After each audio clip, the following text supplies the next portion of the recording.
வணக்கம் நண்பர்களே, மற்றொரு கலந்துரையாடலில் இணைந்து கொள்கின்றோம். அண்மை காலமாக நாங்கள் வரலாற்றை பின்னோக்கி சென்று பார்த்து அந்த காலகட்டத்தில் இருக்கக்கூடிய நிலைமைகள் தொடர்பாக பல்வேறு பதிவுகளையும் செய்து வருகின்றோம். அந்த வகையில நாங்கள் ஒரு 50 ஆண்டு கால போராட்டத்தை கடந்து தாண்டி வந்திருக்கின்றோம். அன்றைய சூழல் எப்படி இருந்தது, இது வெவ்வேறு விடுதலை அமைப்புகள் உருவானமை, அது தொடர்பில் பல்வேறு அமைப்புகளை சேர்ந்தவர்களோடும் நாங்கள் பதிவுகளை மேற்கொண்டு வருகிறோம். அந்த வகையில தமிழீழ விடுதலை இயக்கத்தின் முன்னாள் உறுப்பினர் அட்டாக் சிவா என்று அறியப்பட்ட சிவாவோடு நாங்கள் இணைந்து கொள்கின்றோம். வணக்கம் சிவா. வணக்கம். வணக்கம் ஜெயபாலன். வணக்கம் தேசன் நெட். உங்களுடைய சொந்த அனுபவத்துக்கு ஊடாக அந்த காலகட்டத்துல எப்படி நிலைமைகள் இருந்தது என்றதை நாங்கள் பார்க்கலாம் என்று நினைக்கிறேன். அதன் மூலமாகத்தான் நாங்கள் இன்றைய சூழலையும் விளங்கிக் கொள்ளக்கூடியதாக இருக்கும். ஏன் நாங்கள் இந்த சூழல்ல இருக்கிறோம் என்றது ஏற்கனவே ஒரு 50 ஆண்டுகளுக்கு முதலே அதற்கான அத்திகாரம் போடப்பட்டு விட்டது. அந்த வகையில நீங்கள் எத்தனையாம் ஆண்டு, எத்தனை வயதுல, எந்த ஊர்ல இருந்து நீங்கள் இந்த தமிழீழ விடுதலை இயக்கத்துக்கு போனீங்க? முதலே நீங்க தமிழீழ விடுதலை இயக்கம் என்று தெரிவு செய்து போனீங்களா? அதற்கு முதல் வேறு செயற்பாடுகள்ல இருந்தீங்களா? அதை பற்றி கொஞ்சம் சொல்லுங்க. இது கொஞ்சம் ஆரம்ப பாடசாலையில இருந்து போவோம். ஒரு 6ஆம் வகுப்பு படிக்கையில இருந்து போவோம். நான் ஒரு 8ஆம் வகுப்பு படிக்க யாழ் இந்து கல்லூரி ஜெஃப்னா இந்து காலேஜ்ல எக்ஸாம் எழுதி அங்க போனது. அச்சுவேலில இருந்து ஒரு 15 மைல் பஸ்ல போய் வர்றது. அப்ப அங்கதான் எங்கட வகுப்பு மாணவர்களை நான் சந்திக்கிறேன். 8ஆம் வகுப்பு வரைக்கும் எங்களுக்கு கொஞ்சம் விஷயம் தெரியும். கிரேட் 9 தெரியும். அதுக்கு இதுல பற்றி தெரியாது, ஆக சின்ன நாங்கள். அப்ப என்னோட ஒரு ஆள் இருந்தவர் ஏழால சுப்பிரமணியம் மாஸ்டர் மகன் தங்கவேலண்டு. அவற்றை தாப்பன் தமிழரசு கட்சியிட்ட பெரிய தூண். அப்ப அவர் மூலமாக நானும் அவரும் கொஞ்சம் இதுல பற்றி காய்ச்சி கொள்றது சின்ன வயசுல. அப்ப அவர் ஒரு கோலையா இருப்பார். அதுக்கு அங்கால எங்கட வகுப்புல நாங்கள் 2 பேரும். அவர் கொஞ்சம் கெட்டிக்காரன். அவர் கடைசி காலத்துல அவர்கிட்ட ஸ்டோரியே நான் சொல்றேன். வந்துட்டார், வீரமரணம் வந்துட்டார். அப்ப அவர் நானும் கதைக்க எங்களுக்கு கொஞ்சம் பேர் எங்களுக்கு பின்னால் இருப்பினோம், இந்த 2 பேருக்கும் பின்னால. அந்த காலத்துல இருந்து அவருடைய மாமனாக்களும் தமிழரசு கட்சியில ஒரு இளைஞர் பேரவையில் எல்லாம் இருந்தது. ஏழாள் என்ற ஒரு இது. அப்ப கையக்கறி போட்டு வச்சாக்கலாம், அப்படி இருக்கலாம். அவன் மாமன் கொஞ்சம் இல்ல நாங்கள் அவ்வளவு சின்ன அந்த லெவலுக்கு போகல. நான் 77ஆம் ஆண்டு அந்த மாநாட்டுக்கு போய்க்க எனக்கு ஒரு 10 வயசு அப்படி வேற மட்டும் நினைக்கிறேன். 66 ஆவரங்கால்ல நடந்தது. தீர்மானத்துக்கு போனீங்க? இல்ல அது இல்ல, ஆவரங்கால் ஒரு மாநாடு நடந்தது இல்ல, அந்த சின்னத்திரை இருந்தார். அது 77ல நடந்தது ஒரு மாநாடு. அதுக்கு சின்ன போயிருக்கிற ஞாபகம் எனக்கு. அரசியல் விளக்கங்கள் இல்லை, ஆனா ஆக்களோட போன ஞாபகம் அந்த மாநாடு. மற்றபடி 9ஆம் வகுப்பு படிக்கிற காலகட்டத்துல கொஞ்சம் இதுல பற்றி கதைப்போம். ஒரு 15 வயது ஸ்டார்ட் பண்ணக்கு எங்களுக்கு ஒரு துடிப்பு இதுல பற்றி அறிவு. இந்த 15 வயது இளைஞர்களுடைய சிந்தனை முறைக்கும் அன்றைக்கு இருந்த 15 வயது காரருடைய சிந்தனை முறைக்கும் ஞாபகமான இடைவெளி இருக்கு. அன்றைக்கு கொஞ்சம் நீங்கள் குடும்ப பொறுப்பில நாட்டு பொறுப்பையே இருக்கிற அளவுக்கான ஒரு சிந்தனை முறை. உதாரணத்துக்கு அன்றைக்கு நீங்க பேட்டி அவர் எடுத்த வளர்ந்தா தோழர் விடுதலை புலியின் தலைவர் பிரபாகரன் எல்லாம் 14 அவை எங்களோட அட்வான்டேஜ் ஆனாக்கள். அந்த காலப்பகுதியில நாங்களும் செயற்பாட்டுல இல்லாட்டிலும் கதைக்க வழிகிட்டோம். அப்ப அதெல்லாம் உந்தப்பட்டு ரோயல் படிச்சு கொண்டிருக்க இன்னும் கொஞ்சம் தீவிரமாக. அப்பதான் அந்த 80ஆம் ஆண்டு. இப்ப உங்களுக்கு எத்தனை வயசு? இப்ப எனக்கு 59. பிரபாகரன் ஒரு 10-12 வயசு உங்களுக்கு மூத்தவர். 71வது பிறந்த நாள் கொண்டாடப்பட்டிருக்கு. இப்ப அவர் டூ ஏர்லியா போனவர், அதுல மாற்று கருத்து இல்லை. அவர் அந்த காலத்துல அவர் தான் ஜூனியரா இருந்திருப்பாரு நினைக்கிறேன். அப்ப அது இருந்த காலத்துல நான் ஒரு ஓயில் எக்ஸாம் எடுத்த காலப்பகுதியில 80ஆம் ஆண்டு நினைக்கிறேன். 80 இந்த நீர்வெளி வங்கி கொள்ளையில நடக்குது. 80ஆம் ஆண்டு தெரியாது.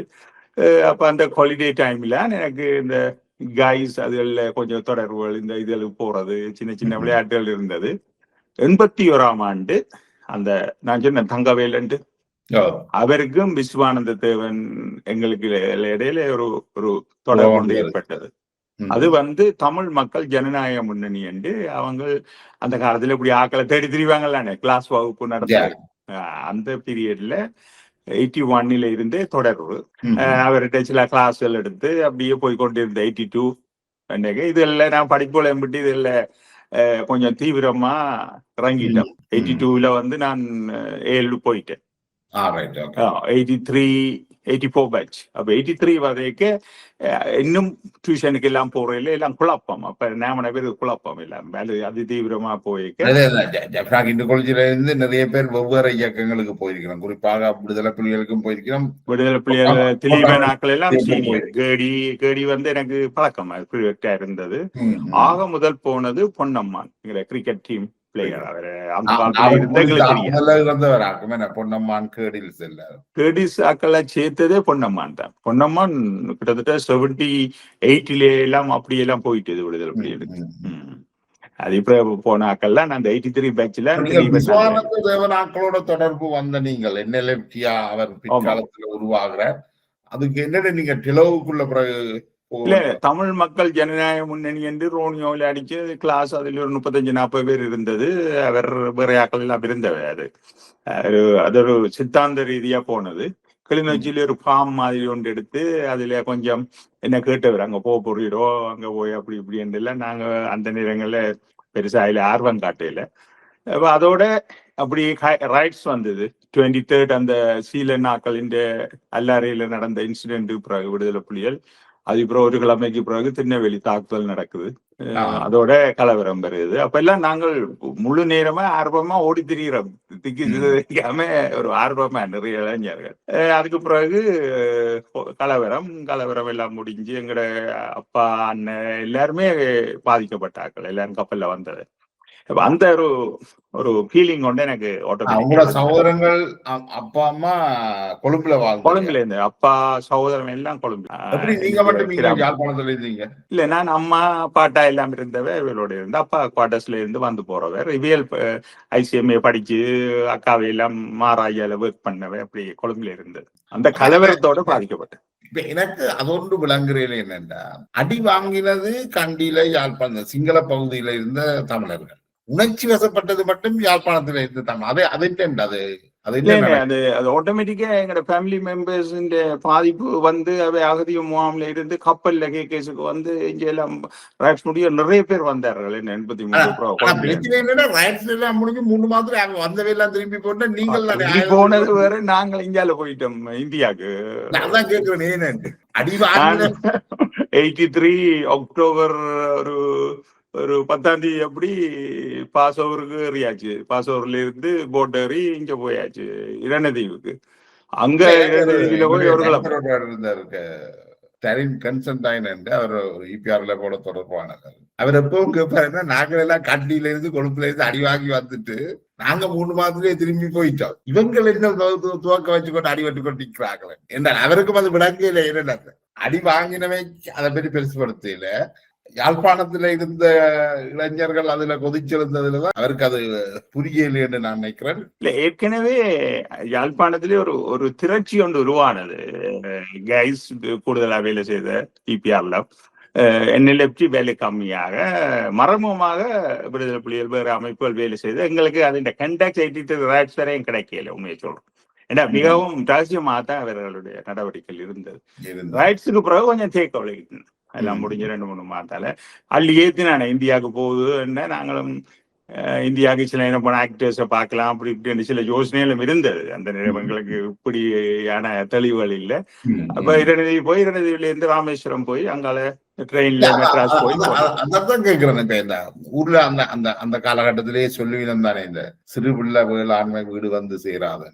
அது ஒரு ஆழமான ஒரு விஷயம் தான். அது சொல்ல சாதாரணமா தெரியுது. ஆனா ஒரு நீண்ட கால இந்த போராட்ட அனுபவத்துல பாக்கல அதுல ஒரு அந்த கருத்தியல் ஆழம் ஒன்று இருந்த மாதிரி தெரியுது இல்லையா? இல்ல சிறு பிள்ளைகள் எல்லாம் பெரிய தலைவர்களா வாரது. ஆனா அந்த நேரம் நாங்க உணர்ச்சியில ஒரு இளம் வயது. நான் எல்லாம் 16 வயது இந்தியா போய் 60 66 83 யோசிச்சு பாருங்க.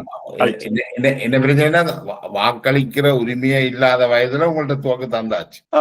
16 வயதுல நான் டெல்லியில ஜூபில ட்ரைனிங் எடுத்தாள். உத்தரகாண்டில மொட்டையெல்லாம் அடிச்சு எங்களுக்கு யூனிஃபார்ம் எல்லாம் தந்து நாங்கள் புற சொல்லப்படா இந்தியா தந்த கிட்ஸுக்கு ட்ரைனிங் கொடுத்து எல்லாம் கதைக்க கூடாது. சில பேர் எல்லாம் குற்றச்சாட்டுல வருகிற அப்படி என்றால் அந்த நேர உணர்ச்சி சூழ்நிலைகளுக்கு இளம் வயசுல இருந்தவர்களும் கணிசமாக இருந்தார்கள் எல்லா அமைப்புகளே. அதுக்கு நானும் விதிவிலக்கு இல்லை. இல்ல அதான் சொல்றேன். அந்த காலத்துல நாங்கள் யாரும் உங்களை பிள்ளை சொல்ல இயலாது.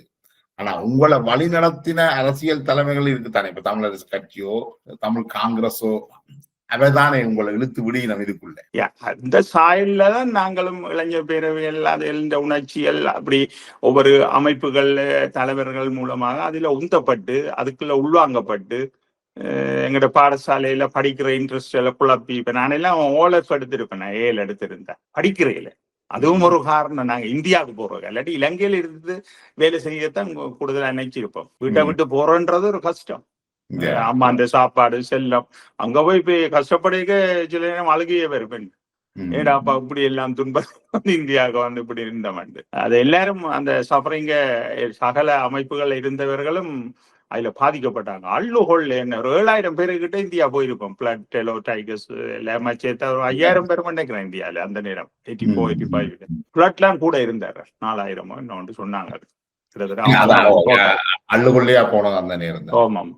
அதுல வந்து இப்ப என்னென்ன ஒன்று இன்றைக்கு இருக்கிற இளைஞர் சமுதாயம். இப்ப நாங்கள் இப்ப எங்களுக்கு பிள்ளைகள் எல்லாம் பிறந்து எங்களுக்கும் இளம் பிள்ளைகள் இருந்த வயசை வந்துட்டோம். இப்ப எங்களுக்கு என்னோட மூத்தமானுக்கு 25 வயசான யோசிச்சு பாருங்க. 7 வயசுக்கு முதல் 14, 15 வயசுல இந்த பிள்ளைகளை போய்க்குள்ள அந்த பெற்றோருக்கும் ஓரளவுக்கு தெரியும் தானே இது எங்க போய் முடிய போகுது. அந்த இருந்திருக்கும் தானே. இப்ப டாப்போல எல்லாம் எடுத்துக்கொண்டு போயிட்டாங்க. ஹார்ட்லி பெரிய காலேஜ்கள்ல ஒரு வகுப்புலயே பயங்கரமா போயிட்டாங்களே. அந்த பெரிய பெரிய பள்ளிக்கூடங்கள்ல ஆமி போய் டாப்பை கலெக்ட் பண்ண வழிகிட்டு 6 வரையில என்ன அப்படி லிஸ்ட்ல தேர்றதுக்கு. சின்ன பள்ளி பாடசாலையில கிராமங்கள்ல அந்த அளவு தூரம் ஆமி வலிக்கிடையில.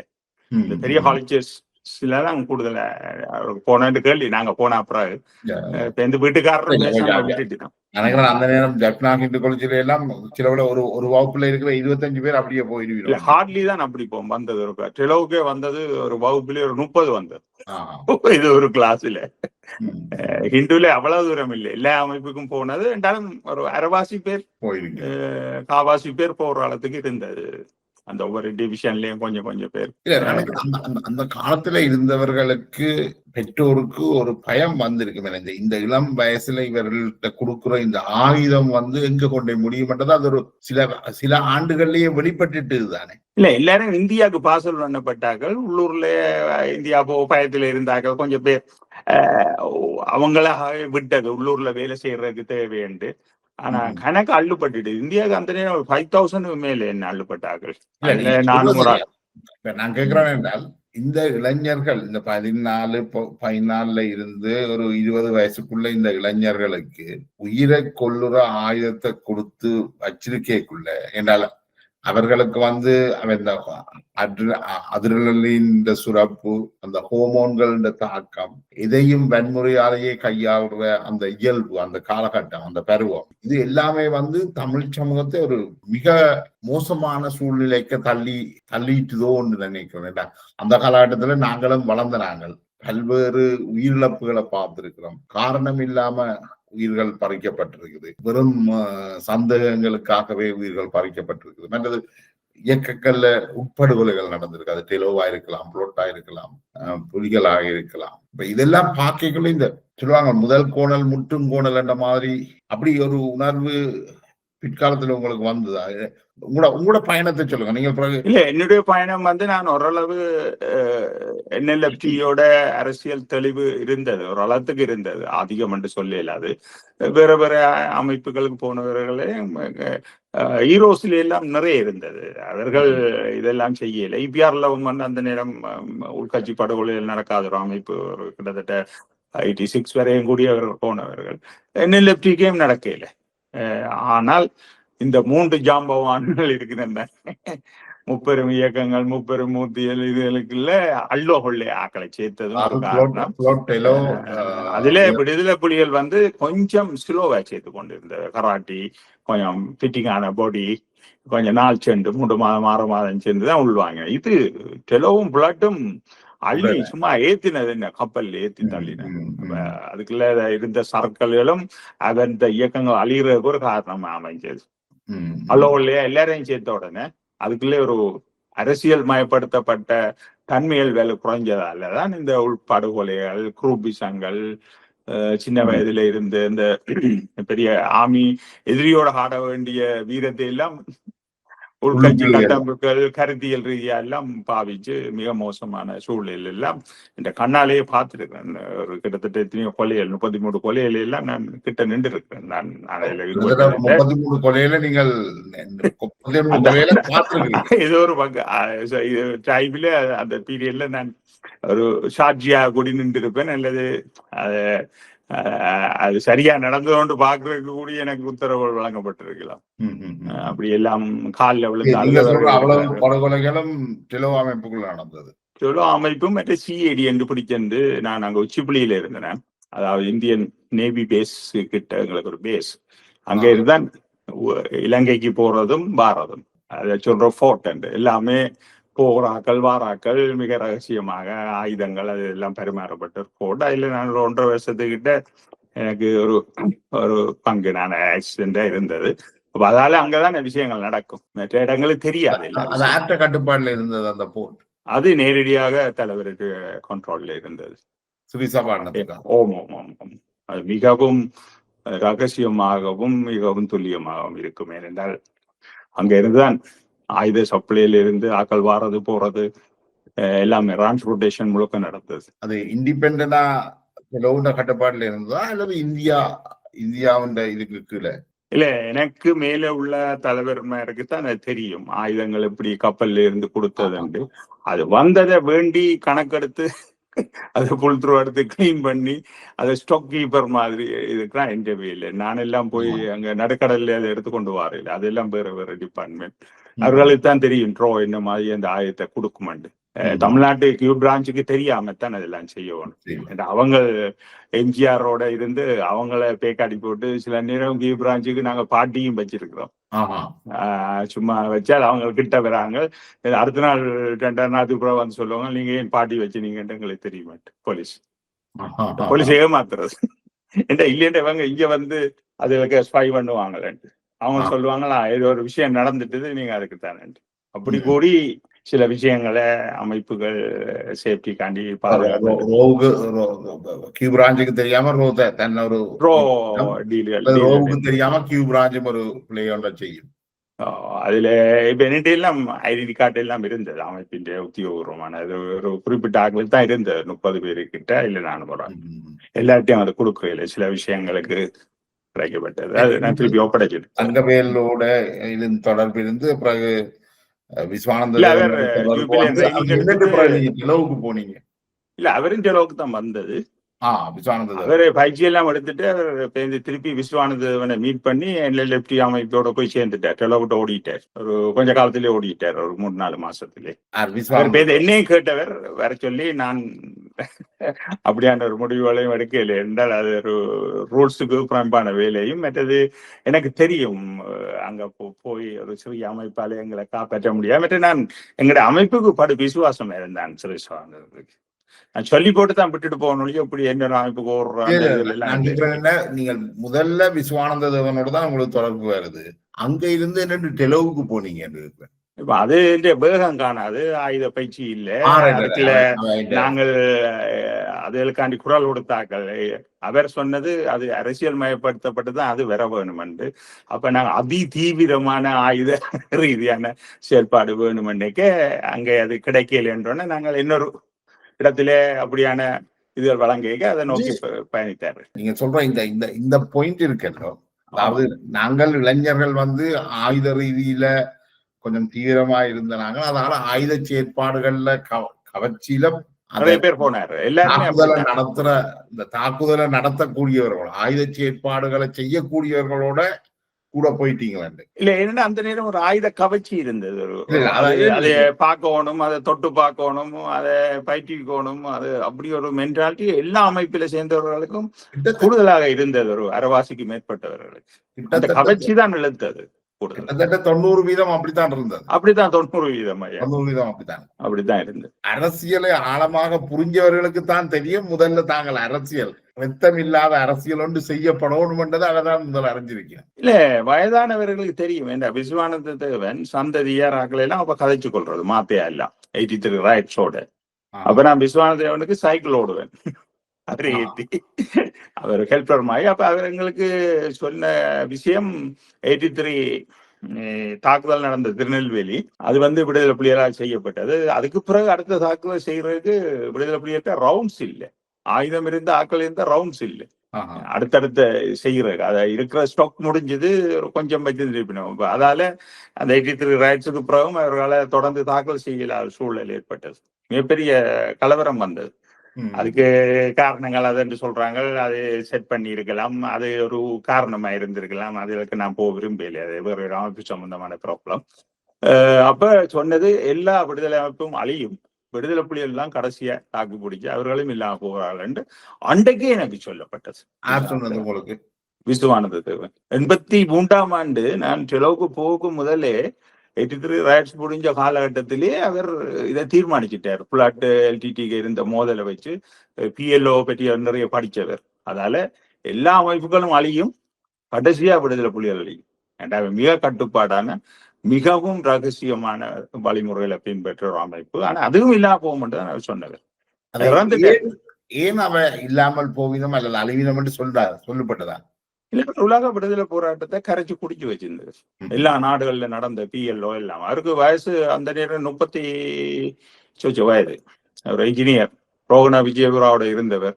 பெர்னியா கேம்பஸ்ல ஒரு இன்ஜினியர். அங்க அவங்களோட எல்லாம் டீல்கள் எல்லாம் இருந்து கணக்க பரிச்சயங்கள். அவருக்கு சண்முகராஜன் கம்யூனிஸ்ட் கட்சியில இருந்தவர், சீன கம்யூனிஸ்ட் கட்சி, அண்ணாமலை. அந்த காலகட்டத்தில் அவர் பெரிய ஒரு தீவிரமான இடதுசாரியார். ஆனால் அவருக்கு அவரையே காப்பாற்ற இல்லாம போனது, அவரும் படுகொலை செய்யப்பட்டார். அவர் படுகொலை செய்யப்பட்டது நாங்கள் சொன்ன காரணம், நீங்கள் ஒரு கொஞ்சம் மிலிட்ரி குரூப்பாவது ஒரு 10 பேரையாவது நீங்க ராணுவ ரீதியா ட்ரெயின் பண்ணி வைக்கணும்னு அவர் அதுல எல்லாம் அலட்சியப்பட்டு அதெல்லாம் தேவையில்லை என்று சுமார் ரிவால்வரோட போய்தான் அவரை மற்ற அமைப்புகள் கொலை செய்ய காரணியா அமைஞ்சது. என்ற ராணுவ பலத்தை இல்லாம இருக்க அரசியல் ரீதியா பிரச்சாரம் செய்ய ரோவும் ஒரு பக்கத்தால அவர் விருப்பம் இல்லை. என்ற அவர் நக்சலைட்டுகள் இந்தியாவில் உள்ள அசாமில் உள்ள மாணவர் அமைப்புகள் எல்லாம் தொடர்புகள் இருந்த அவருக்கு அப்படியான இது காலகட்டத்தில் அவங்களும் மற்ற இப்படி ட்ரைனிங் எடுத்த ஆக்கள் கொஞ்சம் பேர் உள்ளாங்கினவர் கேலோவில பிளட்ல போன ஆக்கள் எல்லாம் அவரோட போய் சேர்ந்துட்டாங்க, இடதுசாரி சித்தாந்தம் உள்ள ஆக்கள்.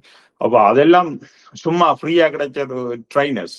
அதெல்லாம் இந்திய புலனாய்வுத்துறைக்கு நேரடியா விரும்பாலும் மரபுமே அவரை கொலை செய்யறதுக்கு அவர்களும் காரணமா இருந்திருக்கலாம். ஆர் ஆக்சுவலா கொலை செய்து அந்த நேரம் அறியப்பட்டது.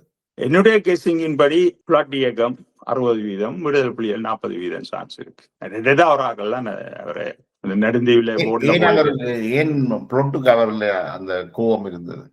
அது காரணம் ஒரு 40 பேருக்கிட்ட அந்த சந்ததியாற்ற பிரிவுக்கு பிறகு அவர்களை புலட் அமைப்பில ஒரு ஃபார்ம் ஒன்றை வேண்டி பூந்தமல்லியில அங்கே அவர்களை இணைச்சு அந்த தீப்பொறி பத்திரிகை அது இதுல பெரிய எழுச்சியா இருந்து கூடுதலாக நிறைய பேருக்கு புகலிடம் கொடுத்து வச்சிருந்தவர். செலோவிலிருந்து போறாக்கள் இந்த தங்கவேலு, வேற நேரு என்ற ஒரு ஆள் இருந்தவர் கரவட்டி, அவரையும் செலோ போட்டுட்டு போடுறோம்னு சொன்னா ஒரு சிம்பிளான வார்த்தை முடிச்சு வைக்கிறது. தங்கவேலு இந்தியாவில் இருந்தவர். அதால அவர் தங்கவேலுதான் உங்களோட ஆரம்பத்துல இருந்து அவர் கடைசியா ஆந்திராவில போய் நக்சலைட்டுகளோட எல்லாம் இருந்து கடைசியா வீரப்பனோட எல்லாம் இருந்து ரோதான் அவரை போட்டுருக்கோன்னு நினைக்கிறோம். அவர் ஆக்சிடென்ட் ஆகி அவர் செத்ததை நான் நிச்சயமா சில நேரம் இவர் வேற காரணங்கள் தங்கள்கிட்ட பயிற்சி எடுத்து ஒரு ஆளை பிடிச்சி ஜெயில போட்டு அது எல்லாம் அவர் 2005ஆம் ஆண்டு பிறந்துட்டு 95ஆம் ஆண்டு இன்னும் சம்திங் 95 2005 மதுரையில. இப்ப இவர் விஸ்வானந்த தேவனையும் புளோட்டோ விடுதலை புலிகளோ அல்லது ரோவோ அல்லது சேர்ந்துதான் போட்டிருக்க வேணும்ன்றீங்க? ரோ அவ்வளவு தூரம் அவர் இந்தியால வச்சு போட்டு இருக்கலாம், ஏன் விரைக்க போட்டதுன்றதான். இந்தியால நடந்திருந்தா நான் அதை சந்தேகிப்பேன். அவர் செலோவுன்ற தாக்குதல் புலேண்டும் புலட்டின் உள் சதி இவ்வளவு கொலையிலும் வேண்டாம் என்று சொல்லி ஒரு ஜனநாயக ரீதியா இவர்களுக்கு எதிராக அறிக்கை விட்டு நோட்டீஸ் அடிச்சு பிரச்சாரம் செய்து கொண்டு போயிருக்க நிச்சயமா அவர்கள் விரும்ப மாட்டார்கள் இவரை. அந்த ஒரு ரீதியா தான் அவரும் இன்னொரு ஜப்பான்ல படிச்ச ஒரு ஆள், ஒரு பொடிக்காட்டா இருந்தது, பேர் ஞாபகம் இல்லை. ஒரு 5 பேர் போனவ பாசவூர்ல இருந்து. பிரைவேட் போட்லாம் போற போட்டே இல்லை. அந்த நியூஸை யாருக்காவது தெரிஞ்சு கடல்ல வச்சு ஆக்களை அப்படியே முடிச்சு. நிச்சயமா நேவியண்டா பிடிச்சிருப்பாங்கல்ல, பிடிச்சு போய் கொண்டு போய் வச்சிருந்து சோக்காட்டி இருப்பாங்கல்ல. இலங்கை அப்ப எல்லாரையும் சோக்காட்டுறாங்க. சுட்டு இருந்தா கூட அவர்கள் அதை பிரபலியப்படுத்தி இருப்பார்கள். இல்ல, இவர்கள்ட்ட ஆயுதம் இல்லையா, அவங்க சுட்டு இருக்க மாட்டாங்க, அரெஸ்ட் பண்ணி கொண்டு போயிருப்பாங்க. இவியல்ன்றவழியே தான் வெட்டி சா கொண்டது காரணம் அதுதான். என்ன நடந்தேன்னு தெரியாது. இன்றைக்கு உயிரோட யாராவது இருந்து மனச்சாட்சிப்படி வந்து நான் விஸ்வானந்த தவறுக்கு மனம் பிறந்துறேன் நாங்கள்லாம் செய்தேன்னு சொல்லக்கூடியாக்கள் வேற அமைப்பிலையும் இருக்கலாம். இன்றைக்கும் சில பேர் இறந்திருக்கலாம் போராட்டத்திலே, ஒரு தடவை மிச்சம் இல்லாம. அது அவர்களுடைய மனச்சாட்சி. எனக்கு மனச்சாட்சி இருக்கு, வயது வந்த பிறகு. சின்ன வயசுல தெரியாம நான் 16 வயதுல போனாலும் அது சில தவறுகள் நாங்கள் சுட்டி காட்டுறோம். அப்படி இல்லாட்டி நாங்க வாழ்றதுல அர்த்தம் இல்லை.